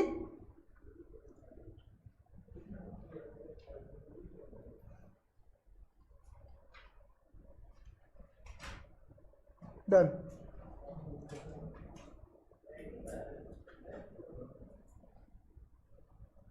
चलिए वेरी गुड। तो ये हमारे काफ़ी इंपॉर्टेंट। अब एग्जामिनेशन के पॉइंट ऑफ व्यू से ये भी एक बहुत इंपॉर्टेंट, इसको मैं इंपॉर्टेंट नहीं वेरी इंपॉर्टेंट लिख रहा हूँ। वेरी इंपॉर्टेंट का मतलब तो ऐसा हो गया कि इसमें से आप 5 मार्कर क्वेश्चंस, 5 मार्क्स अलग अलग जगह डिस्ट्रीब्यूटेड आपको डेफिनेटली मिल जाएगा। आप सभी बच्चों ने जिन्होंने मॉक टेस्ट पेपर सॉल्व किए क्लास के अंदर, आपको दिखा होगा कि भाई ये तो आ ही जाता है। मतलब ऐसा होता है ना कि सब्जी के अंदर नमक तो कॉम्प्लीमेंट्री, धनिया तो कॉम्प्लीमेंट्री, वैसा है कि ये तो आएगा ही आएगा। तो आपको इसके अंदर बहुत ध्यान देना है। और मैंने देखा न्यूमेरिकल्स में बच्चे भर भर के गड़बड़ कर रहे होते हैं, भर भर के। आप सबने भी हो सकता है कि हो। तो आइए इसको स्टार्ट करें। अब ये वाला टॉपिक मैं एकदम स्क्रैच से पिकअप कर रहा हूँ। ये वाला टॉपिक एकदम स्क्रैच से पिकअप कर रहा हूँ इस तरीके से कि आपको पूरा का पूरा एक ये समझ में आए। तो इसको आराम आराम से फोकस करिएगा, बहुत इंपॉर्टेंट टॉपिक है। इलास्टिसिटी का मतलब क्या होता है बच्चों? रिस्पॉन्सिवनेस। इलास्टिसिटी का मतलब क्या होता है? जैसे यहां पे लिखा हुआ है keyword responsiveness. Elasticity of demand का मतलब क्या होता है? डिमांड का रिस्पॉन्सिवनेस। मुझे बताइए, अगर कोई भी फैक्टर के अंदर चेंज आएगा तो क्या उसकी वजह से डिमांड इंक्रीज होके या डिक्रीज होके रिस्पॉन्ड करेगी? बिल्कुल। जैसे आप ये सोच के चलिए कि अगर आपके, मैं क्लासेस में भी एग्जांपल देता हूँ शायद आपको याद आए। अगर एक बच्चा है, मान लो ये बच्चा कौन है? सौम्य है। सौम्य। अच्छा स्पेलिंग समझा दे पहले, बताओ स्पेलिंग बोलो। OMY, Y. ये सौम्य है, ठीक है ना बच्चों? अब सौम्य जो है इनके नंबर कम आ जाएंगे, मार्क्स कम आएंगे, तो घर वालों का रिस्पांस कैसा आएगा? पिटाई हो जाएगी, नहीं हो जाएगी? ठीक है ना? याद करिए, ऐसे कुछ होता है, नंबर कम आएंगे तो सबके घर वाले ऐसा तो है नहीं आपको प्यार से बुलाएंगे, आ बेटा आ, तेरी खातिरदारी करें, नंबर कम आए। क्या होगा सोनू?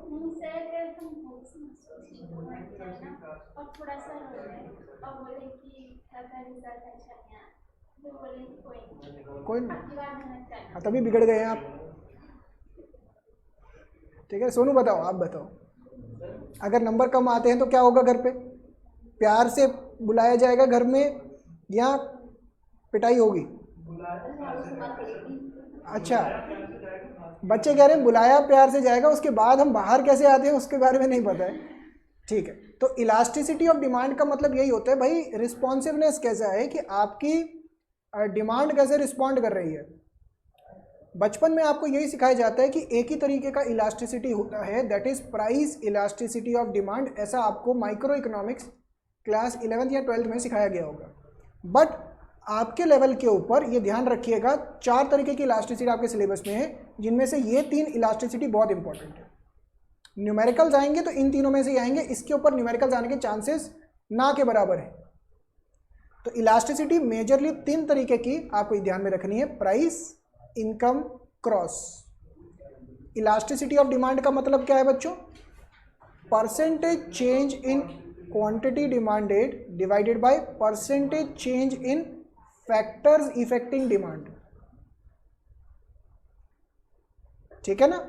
इलास्टिसिटी ऑफ डिमांड का मतलब क्या है? Responsiveness of quantity demanded of a good to change in one of the variables on which demand depend. Variables का मतलब क्या है? Factors. More precisely, elasticity of demand is the percentage change in quantity demanded divided by the percentage change in one of the variables। तो formula क्या बन गया ये? अब अगर मैं प्राइस इलास्टिसिटी ऑफ डिमांड की बात कर रहा हूं तो फॉर्मूला क्या हो जाएगा? Percentage price of x. Income की बात कर रहे हैं तो इनकम, क्रॉस की बात कर रहे हैं तो क्या ये समझ में आया? तो जो फैक्टर है, प्राइस का मतलब हमारे प्राइस के चेंज होने की वजह से हमारी डिमांड कैसे चेंज हो रही है, इनकम इलास्टिसिटी का मतलब हमारी इनकम चेंज होने की वजह से हमारी डिमांड, और क्रॉस का मतलब किसी और का प्राइस चेंज होने की वजह से हमारी डिमांड में क्या रिस्पॉन्स आ रहा है। पहले ये बात समझ में आई? इनमें से पहले मैं ये वाला हिस्सा स्टार्ट करने जा रहा हूं, that is by the name of price elasticity of demand.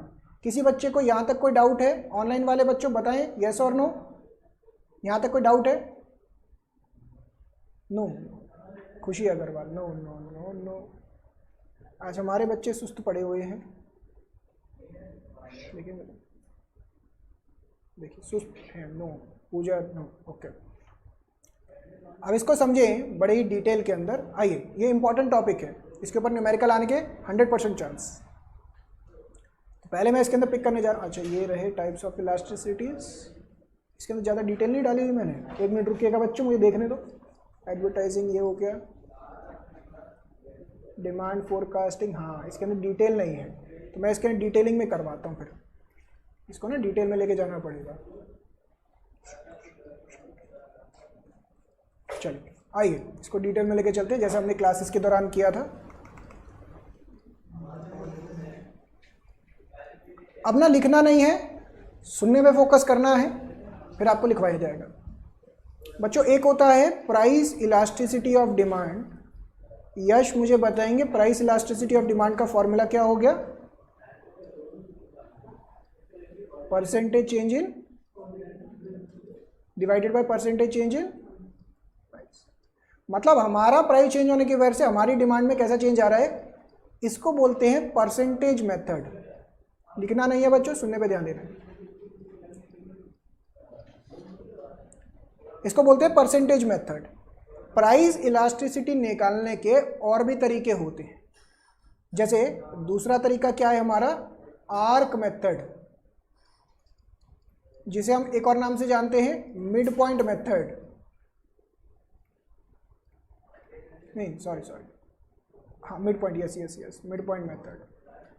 इसका फॉर्मूला होता है Q1 minus Q0 divide by P1 minus P0 into P1 plus P0 divide by Q1 plus Q0। क्या लिखा? कुछ समझ में नहीं आया? फिर तीसरा मेथड होता है इसी को सॉल्व करने का, पॉइंट मेथड। क्या फॉर्मूला था बच्चों इसका? Q1 minus Q0 divide by P1 minus P0 into P0 divide by Q0। किन किन बच्चों को समझ में आया जो मैंने लिखा? पहले तो इतना बताएं, मुझे बता दो किन किन बच्चों को। 1 2 3 4 बच्चों, 5 6, ठीक है, समझ में आ रहा है। किन किन को नहीं आया? फिर एक तो पूनम हो गए, सोनू 3, श्रुति यहाँ पे भी हाथ खड़ा है आपका? नहीं, अच्छा मुझे लगा दोनों जगह हाथ। फिर चलो इस चीज़ को ध्यान से समझिएगा, मैं इसको एक एग्जाम्पल के थ्रू पिक करता हूँ। फिर इसको एक एग्जाम्पल के थ्रू पिक करते हैं। रिद्धिमा कह रहे हैं मुझे आता है, वेरी गुड रिद्धिमा, ये तो बड़ी अच्छी बात है। इधर देखिए, एक एग्जाम्पल पिक करते हैं। Price of X, quantity of x. Price 10 रुपये का, क्वांटिटी 100 की। प्राइस बढ़ गया 20 रुपये में, तो डिमांड क्या हो जाएगी? कम हो जाएगी। प्राइस डिमांड कम हो जाएगी ना, तो इन्वर्स रिलेशन है। इसको बोलेंगे P0, इसको बोलेंगे Q0, इसको बोलेंगे P1, इसको बोलेंगे Q1। अगर हमें इलास्टिसिटी निकालनी हो अकॉर्डिंग टू पॉइंट मेथड, तो फॉर्मूला क्या है? Q1 minus Q0 divided by P1 minus P0 into P0 divide by Q0। समझ में आया सोनू? वैल्यूज पुट कर दिया हमने, तो ये 50 डिवाइड बाय 10, तो नेगेटिव में चला जाएगा। कितना हो गया नेगेटिव? ये 0.5 है ना। नेक्स्ट, समझ में आया ये पूरा? अगर यही हमें आर्क से निकालना हो तो आर्क से कैसे निकलेगा? Q1 minus Q0 divide by P1 minus P0 into P1 plus P0 divide by Q1 plus Q0। कितना हो गया ये? बता दो। 50 into 30 divide by 150 divided by 10, तो ये हो गया -1। -1 माइनस का मतलब क्या हुआ बच्चों? यहाँ पे माइनस क्या शो करता है? Inverse relation. तो नोट के तौर पे मैंने लिखा, सबसे पहली बात नेगेटिव साइन शो करता है क्या? Inverse relation. इनवर्स रिलेशन, अगर दोनों में इनवर्स रिलेशन है तभी नेगेटिव साइन आ रहा है। पहले यहां तक कोई डाउट? अच्छा, दूसरा, एग्जाम में आपको क्या फॉलो करना है? Arc method. अगर कुछ नहीं लिखा हो, अगर क्वेश्चन में स्पेसिफिकली लिखा हो तो पॉइंट या आर्क, जो भी। अगर क्वेश्चन में कुछ नहीं लिखा तो क्या फॉलो करेंगे? आर्क। और अगर क्वेश्चन में स्पेसिफिकली लिखा हो तो पॉइंट या आर्क, जो भी लिखा हो। क्लियर है ये बात? देखो, एग्जामिनेशन पॉइंट ऑफ व्यू से, जनरली एग्जामिनेशन। अब देखिए, यहां तक पहले किसी को कोई डाउट है तो प्लीज पूछें। यहां तक किसी को कोई डाउट है तो प्लीज पूछें, टाइप करके भेज दीजिए मुझे डाउट। अगर क्लियर है तो कुछ टाइप करने की जरूरत नहीं है। कॉपी करने का टाइम मिल जाएगा, प्लीज कॉपी करने पे जोर मत मारिएगा। सर परसेंटेज मेथड का कहाँ यूज करना है? अच्छा देखिए, परसेंटेज मेथड अल्टीमेटली क्या होता है ज्योति, ये परसेंटेज मेथड से ही ये पॉइंट मेथड डिराइव होता है। परसेंटेज मेथड से ही ये डिराइव होता है। देखिए ना, मैं इसको डिराइव करके दिखाऊं क्या? चलो कर ही देते हैं। परसेंटेज चेंज कैसे निकालते हैं आप? परसेंटेज चेंज निकलता है change in quantity divided by Q0 into 100, change in price divide by P0 into 100। 100 से 100 कैंसिल आउट हो गया, तो ये बन जाएगा change in quantity divided by change in price into P0 divided by Q0। Change in quantity कैसे निकल के आएगा? Q1 minus Q0 divide by P1 minus P0। तो ज्योति आपको ये समझ में आया? अल्टीमेटली परसेंटेज मेथड से ही पॉइंट मेथड डिराइव होता है। यस, ठीक है ना? अब क्या डाउट आया था श्रुति आपका? अच्छा, बट सर आर्क मेथड से तो आंसर ही चेंज हो जाएगा एज कम्पेयर टू। बिल्कुल ठीक बात है, मैं तो खुद ही कह रहा हूँ कि दोनों का आंसर खुद ही देखिए ना। मैंने एक छोटा सा एग्जाम्पल ड्राफ्ट किया, इसका आंसर 0.5 आ रहा था, इसका 1। तो एग्जाम में क्या फॉलो करना है? आर्क मेथड, अगर क्वेश्चन में कुछ मेंशन नहीं है। अगर क्वेश्चन में मेंशन्ड है तो ऑब्वियस सी बात है, जो क्वेश्चन में मेंशन्ड है उसी को फॉलो करेंगे। ओके ज्योति? ओके सर, क्या था डाउट आपका?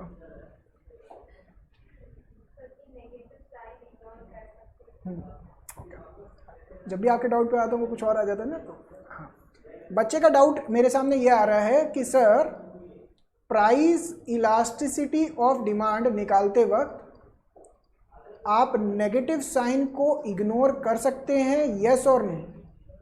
इसका सिंपल आंसर ये है, थ्योरेटिकली आप इग्नोर करते हैं क्योंकि हमेशा नेगेटिव होता है। बट एग्जाम में जैसे मान लो आपको 4 ऑप्शन गिवन है, A B C D, सही आंसर आपने निकाल लिया 1.5, ठीक है ना?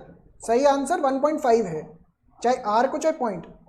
यहाँ पे लिखा है 2, 3, 1.5, 1, तो आप कौन सा पिक करोगे? 1, ऑब्वियस बात। बट अगर क्वेश्चन में वहाँ पे इस तरीके से ऑप्शन गिवन है, एक 1.5 गिवन है और एक ऑप्शन गिवन है आपको -1.5, तो इसके अंदर आप कौन सा पिक करोगे? -1.5। कोई किसी से भी निकाला हो आंसर, मैं कह रहा हूँ सही आंसर 1.5 ही है। मैं आपको नेगेटिव साइन का कॉन्सेप्ट समझा रहा हूँ ना, जो आपका डाउट आ रहा है कि अगर आंसर आपका 1.5 निकल गया प्राइस इलास्टिसिटी का, अब एक नेगेटिव के अंदर आंसर गिवन है, एक पॉजिटिव के अंदर, तो आप नेगेटिव को प्रायोरिटी दोगे। क्लियर है अब ये? चलिए, तो ये तो हमारे 3 मेथड्स हो गए। इसके अलावा 2 मेथड्स और होते हैं, इधर देखिएगा। Okay,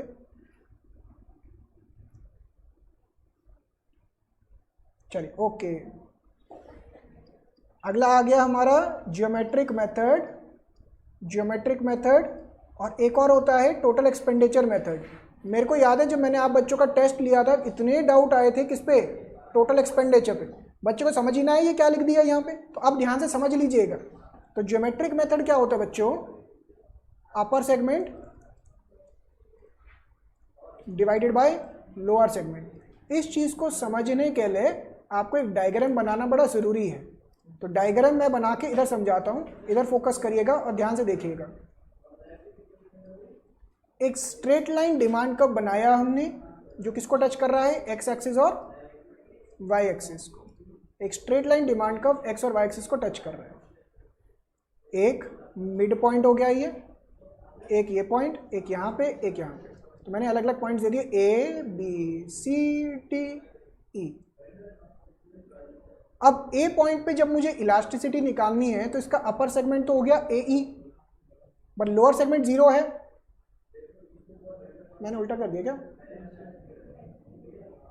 lower segment divide by upper segment था ना? एक मिनट रुकिए, मैं गड़बड़ किया लग रहा मुझे। Let me check. Lower divide by upper है ना? ओके, मैंने गड़बड़ कर दी फिर। एक बार चेक कर लीजिए बुक्स में, पक्का मैं गड़बड़ कर दिया यहाँ पे। फॉर्मूला इसका ये नहीं, lower segment divided by upper segment. तो इसका लोअर सेगमेंट क्या है बच्चों? 0, और अपर सेगमेंट ए ई है। Anything divided by 0 is equal to 0। यहां पे देखिए lower segment B A divided by B E, तो लोअर सेगमेंट छोटा लग रहा है, बी ए छोटा लग रहा है और बी ई बड़ा लग रहा है। तो यहाँ पे इलास्टिसिटी क्या हो जाएगी? लेस देन 1, मिड पॉइंट पे equal to 1, greater than 1, infinite. Simple कहने का मतलब जैसे जैसे आप डिमांड कर्व के ऊपर की तरफ जाते जाओगे आपकी इलास्टिसिटी बढ़ती चले जाएगी। क्या ये पॉइंट समझ में आया आप सब? क्लियर है यहां तक हम? और एक आखिरी मेथड होता है which is very important, please repeat. हाँ जी खुशी मैडम, मुझे खुशी मैडम पहले तो ये बात बताओ, आपको ये फॉर्मूला पता है या नहीं पता है? Yes no? यस, आपको ये समझ में आ गई रिक्वायरमेंट कि हमें एक स्ट्रेट लाइन डिमांड कर्व बनाना पड़ता है? Yes no? यस। यहां पे इलास्टिसिटी इक्वल टू 0 निकल के आया, ये समझ में आया? बोलो यस नो।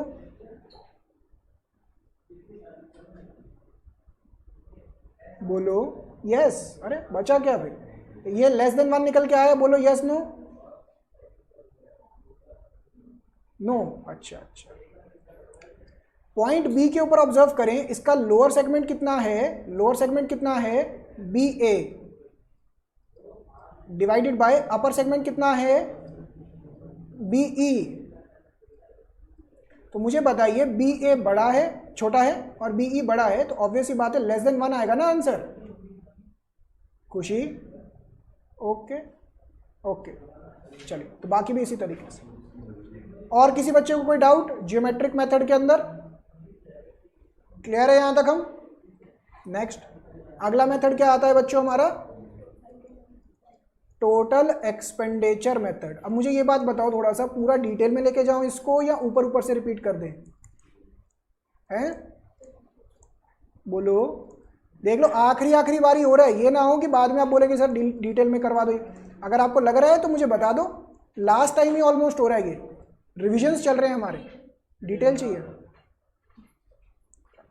इसके बाद चेक करूं detail. Vrinda, oh my God, गलत क्वेश्चन पूछ लिया। अगली बार बोलूंगा आता है, बच्चे कहेंगे नहीं सर, मैं बोलूँ छोड़ दूँ।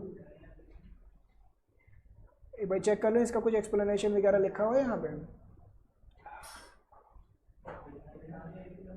नहीं लिखा हुआ, बड़ी इंपॉर्टेंट है, इसको हम कर लेते हैं।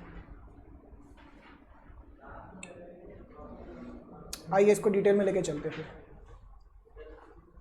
3 केस हैं इसके। Elasticity less than 1, elasticity equal to 1, elasticity greater than 1। पहले तो बच्चों मुझे ये बात बताओ, इसको क्या बोलते हैं? लेस इलास्टिक, इसको बोलते हैं यूनिटरी इलास्टिक, और इसको बोलते हैं मोर इलास्टिक। इसमें तो किसी को कोई डाउट नहीं है ना? इसमें किसी को कोई डाउट तो नहीं है ना? ये तो समझ में आता है। तो यहाँ पे हमने रखा price of X, quantity of x, and हमने रख दिया यहाँ पे टोटल। प्राइस है 5 रुपये, ये हो गया 4 रुपये। डिमांड थी 100 यूनिट्स की, अब डिमांड हो गई 120 यूनिट्स की। तो मुझे बताओ 5 रुपये से जब 4 रुपये हुआ प्राइस, तो हमारा खर्चा पहले 500 रुपये का था, अब कितना हो गया? 480 रुपये का। बोलो हाँ या ना? ठीक है ना यश? Yes yes. अब ये मेथड क्या बोलता है? ये मेथड बोलता है कि जब प्राइस एंड टोटल, टोटल क्या है ये, टोटल एक्सपेंडिचर बोल लीजिए इसको, टोटल रेवेन्यू बोल लीजिए, टोटल आउटले बोल लीजिए, बात एक ही है। जब प्राइस एंड टोटल के बीच में एक डायरेक्ट रिलेशन होगा तो यहां पे elasticity shall be less than 1। इसके पीछे का लॉजिक अभी रुक जाए, वो कुछ ज़्यादा डिटेल में हो जाएगा। इतना समझ में आ रहा है? काफ़ी क्लियर। अगर प्राइस और एक्सपेंडिचर में कैसा रिलेशन है, डायरेक्ट रिलेशन है, तो उस केस के अंदर इलास्टिसिटी इज लेस देन 1। दूसरा, price of X, quantity of X, total price हो गया 5 से 4, ये 100 है, ये 125 हो गया। इन्वर्स रिलेशनशिप तो दिख रहा है ना, 500 का एक्सपेंडिचर, 500 का एक्सपेंडिचर। ये कहता है कि अगर प्राइस के चेंज होने से टोटल एक्सपेंडिचर के ऊपर नो चेंज या फिर वो कांस्टेंट रहता है, then elasticity is equal to 1। कोई डाउट?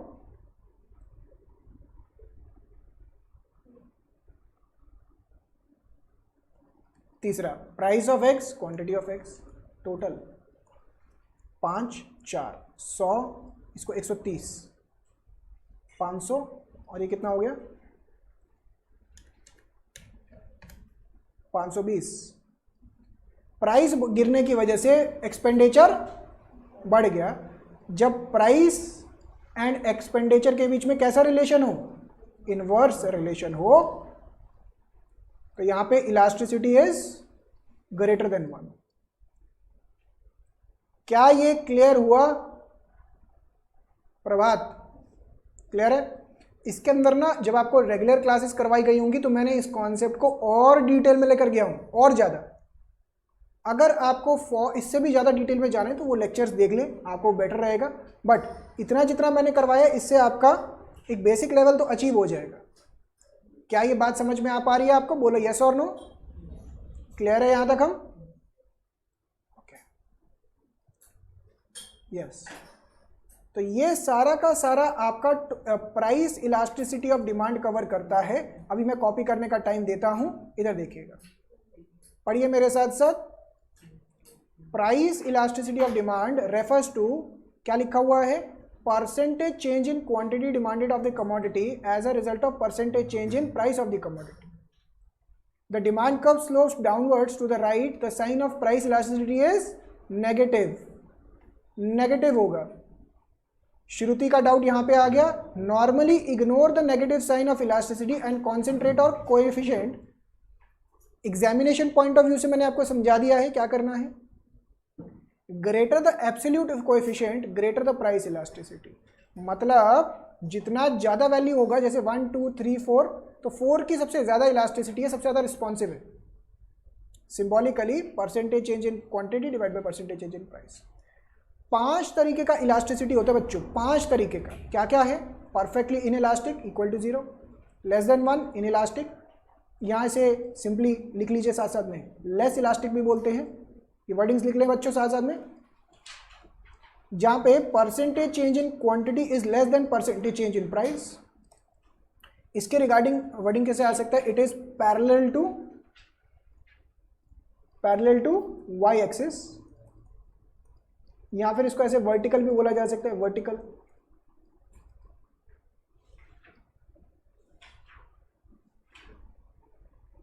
यहां पे क्या हो जाता है, इसे यूनिट इलास्टिक या unitary elastic. Percentage change in quantity is equal to percentage change in price, इसे बोलेंगे इलास्टिक या मोर इलास्टिक। यहां पे percentage change in quantity is more than percentage change in price.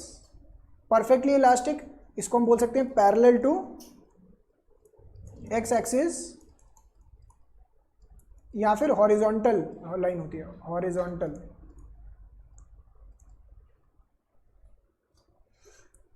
तो 5 तरीके का इलास्टिसिटी हो गया।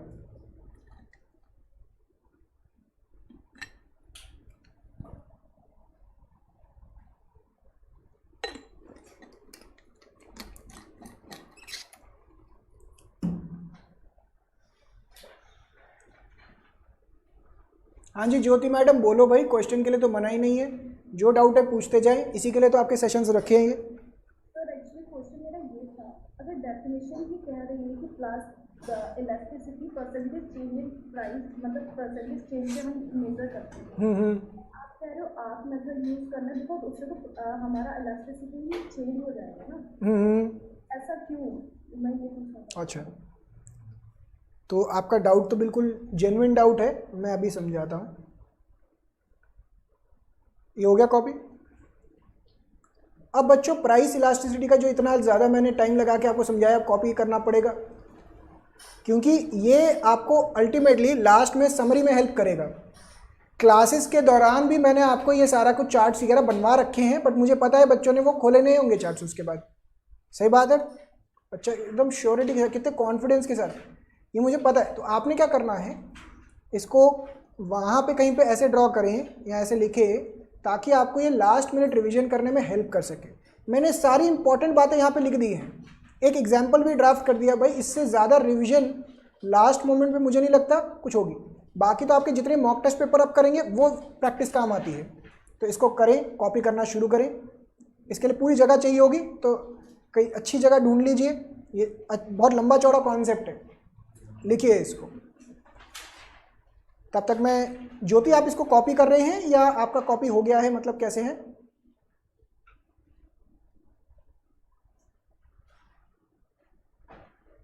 अच्छा कॉपी करें, चलो कॉपी कर लीजिए। ये दो ज्योति हैं क्या क्लास में? एक तो ज्योति कोहली हो गई, कोहली, हाँ कोहली होगा ना, ठीक है। और दूसरी क्या है ज्योति?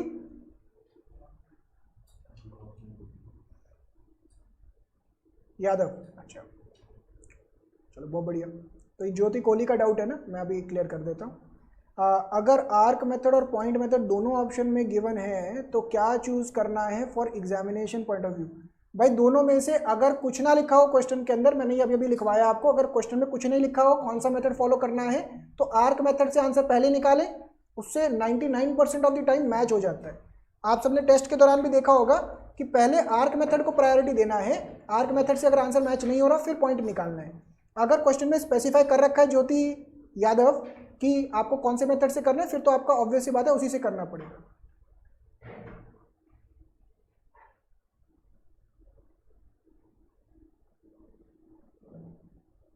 सौम्य बाबू ये सारा लिख लिया, ये सब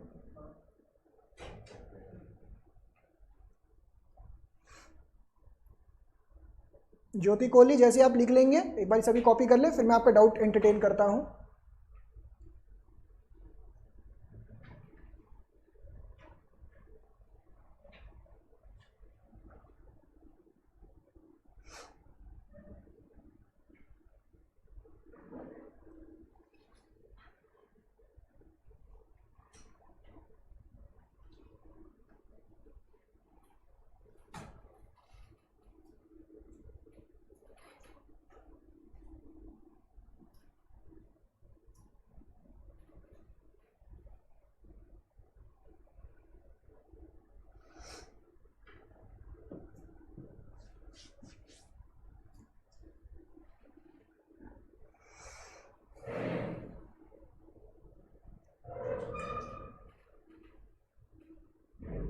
आप तीनों को पिकअप हो पा रहे हैं?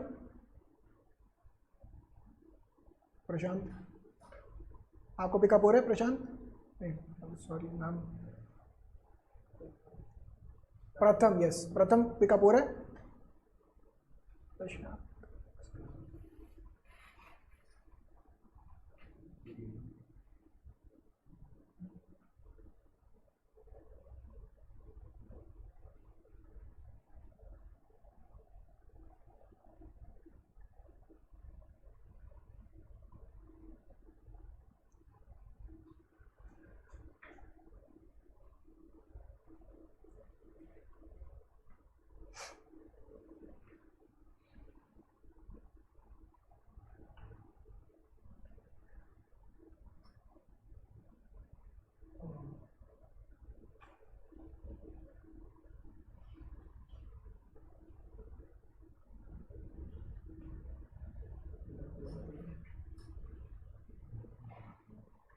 जैसे ऑनलाइन वाले बच्चे कॉपी हो जाए मुझे बताएं।